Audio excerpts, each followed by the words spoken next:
Hey everybody, welcome to this tutorial on how to use LearnSmart. So this is the student view for the LearnSmart series, and you can see when you first come in, you're going to have Unit 1 available. So go ahead and click on Unit 1, and it's going to open up the assignments that are visible to you at this point. And you can see that there are two assignments that are open. There is one upcoming assignment that still has this little lock on it, and that's because it's not going to open until the 21st. So if you want to, you are going to click on the arrow for the assignment that you're interested in starting over here. Before we leave this page, however, I wanted to point out a couple things on the left. You can see that you have a couple of other resources. This is the ebook over here, which means if you just want to read the textbook, this is where you would go. You would click on there and it would open. I have had some trouble opening the ebook in Safari, so if you are using a Mac, it might not work very well in Safari. So usually what I do is I go to Chrome and I open it up. Same thing, open up JetNet, go into McGraw-Hill, and then open this up, and that seems to solve the problem. You can also read the Smart Book. So the Smart Book is essentially the textbook, except for the textbook publisher has decided the parts of the book that are the most important, and it highlights them. So we're going to actually see the Smart Book when we go into the assignment. So you can choose to read either one of these two before you start the assignment. And in fact, it will help you get through the assignment faster if you've already done the reading. So click on the arrow. It's going to show you the name of the assignment, about how long it takes the average student, and the opening and closing dates. Also says that you haven't started yet and that the assignment is worth 5 points. Once you've started the assignment, if you leave in the middle, it'll give you a percentage of how far along you are. So you do not have to finish this all in one sitting. To begin, you click on Begin. You will see that it shows this initialization screen for a few minutes. I'm going to put you on pause so you don't have to watch it.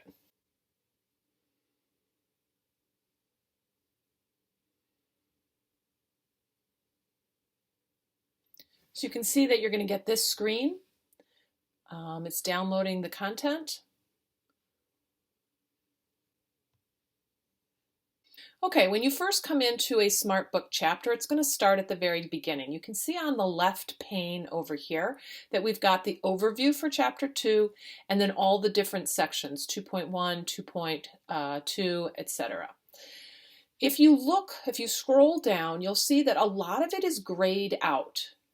It means that basically it's a little bit less relevant for you. Not that it's not going to necessarily be included in the course, but it's not the most important information.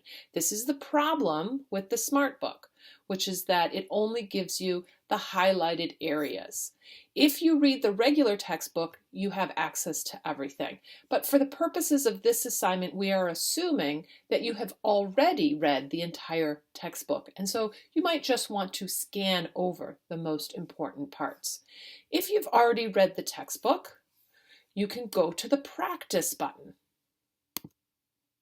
This is one of the questions that you're going to be answering, and you can see that there are actually 43 items left before you finish this particular assignment.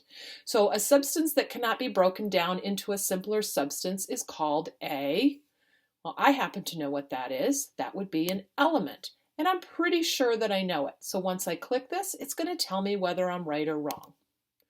And my answer is correct. Yay me. Okay, the next question that comes up, a chart containing the elements represented by the atomic symbols is called the blank table. I'm not really sure. What would I do? Well, the first thing you do if you're not sure is you could make a guess. It will tell you whether you're right or wrong. The next option that you might have is you could click over here where it says read about this. It's going to load up that paragraph from the book that tell us that the elements are arranged in a periodic table. Now I can go back to the question and I could say this is the periodic table. I'm pretty sure because I just read about it. So you'd click I know it. And guess what? I am correct. All right, the next question, click the answer you think is right. Well, I'm not even going to read what it is. And Adam is just, okay, so we're going to just click this one. And, I really don't know, but I think I might be right. Oh, turns out I'm not correct. This is an incorrect answer. The one with the yellow or with the green check mark is the correct answer. You can keep going. You can see that now I only have 41 items left because I've answered a couple of questions.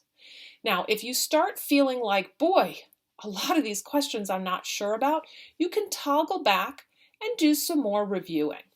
When you click on that toggle, it's just going to bring you back to where you were. But look, there's a difference here. Do you remember how we answered a question about elements?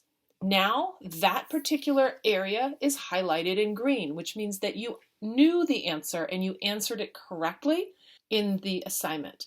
We also talked about the periodic table. So you should know this part. So you see how it has adapted to the learning that you have done. When you have scanned through and you've gotten a little bit further, you might want to go back and do some more practicing. When you have finished and you have answered 43 questions correctly, you are done with the assignment.